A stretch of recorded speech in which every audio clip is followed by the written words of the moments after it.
ఈరోజు మన అమ్మమ్మ టీవీలో మనకు ప్రకృతి ప్రసాదించినటువంటి ఒక ఆకును మీకు పరిచయం చేస్తాను. ఇదే వాము ఆకు. ఇది వాము ఆకు అండి. ఈ ఆకు మందంగా ఉంటుంది. ఇట్లా డిజైన్ కూడా వచ్చింది చూడండి. దీన్ని గుర్తుపట్టడము చాలా ఈజీ. చిన్న మొక్క అంటే ఇట్లా చించి కూడా భూమిలో పెడితే లేకుంటే కుండీలో పెట్టినా కూడా మంచిగా ఎదుగుతుంది అనమాట. మాకు తెలిసిన వాళ్ళ ఇంట్లో తీసుకొచ్చి పెట్టిందండి చిన్న మొక్కనే. చూడండి ఎట్లా పెరిగిందో. ఈ వర్షాకాలం అయితే ఇంకా మంచిగా వస్తుంటుంది. సో ఇంత దీనికి ఒక చీడ కూడా పట్టదనమాట. సో ఇక్కడ నేను వాము చూపిస్తాను చూడండి. ఇది వాము, ఇదేమో వాము ఆకు. ఈ వాము ఆకుకి వాముకి ఎలాంటి సంబంధం లేదు. ఈ ఆకును నలిసి పడుకున్నప్పుడు మనం ఫ్యాన్ దగ్గర పెట్టుకున్నట్లయితే మంచి స్మెల్ వస్తుంటుంది. ఆ గాలి పీలిస్తే కూడా ఆరోగ్యానికి మంచిది. వాము ఆకును ఇట్లా నీళ్ళలో కడగాలి. దీనికి చీడ కూడా పట్టదండి. మంచిగా శుభ్రమైనటువంటి ఆకుని అయినా కూడా మనం మంచి నీళ్ళలో కడిగి దీన్ని ఇట్లా మలుసుకొని ఉదయం పరిగడుపున అట్లా తినేసేయండి.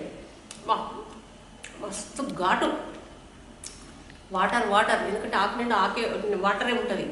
వాము వాటర్. ఆకును ముట్టుకోవడం వల్ల మంచి స్మెల్ వస్తుంది అనమాట. సో తింటుంటే అసలు సూపర్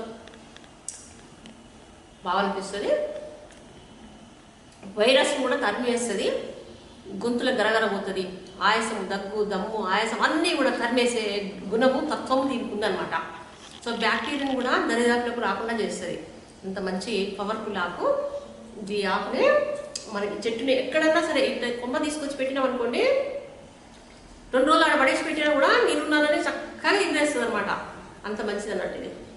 సో ప్రకృతి మనకు అందించినటువంటి మంచి ఆయుర్వేదిక ఆకు కాబట్టి దీన్ని మనం వదిలిపెట్టకుండా ప్రతి ఇంట్లో కూడా కంపల్సరీ పెంచుకోవాలి.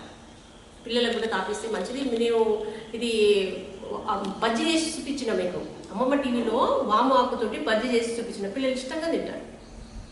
కాబట్టి అన్ని విధాలుగా మనం వాడుకునే మంచి చెట్టు అన్నమాట ఇది.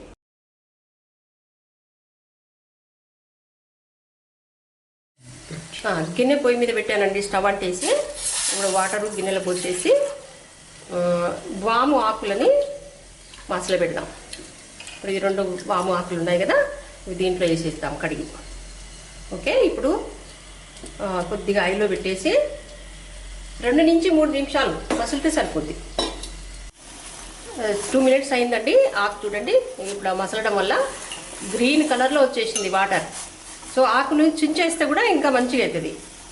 నేను చించకుండా వేసినా, మీరు ట్రై చేయండి. చించేస్తే కూడా మంచిది. సో ఇప్పుడు ఆఫ్ చేద్దాము.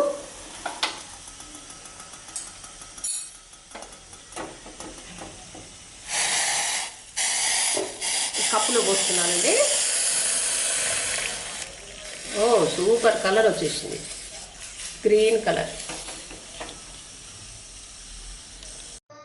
ఈ వీడియో మీకు నచ్చినట్లయితే లైక్ చేయండి, మీ బంధుమిత్రులకి షేర్ చేయండి.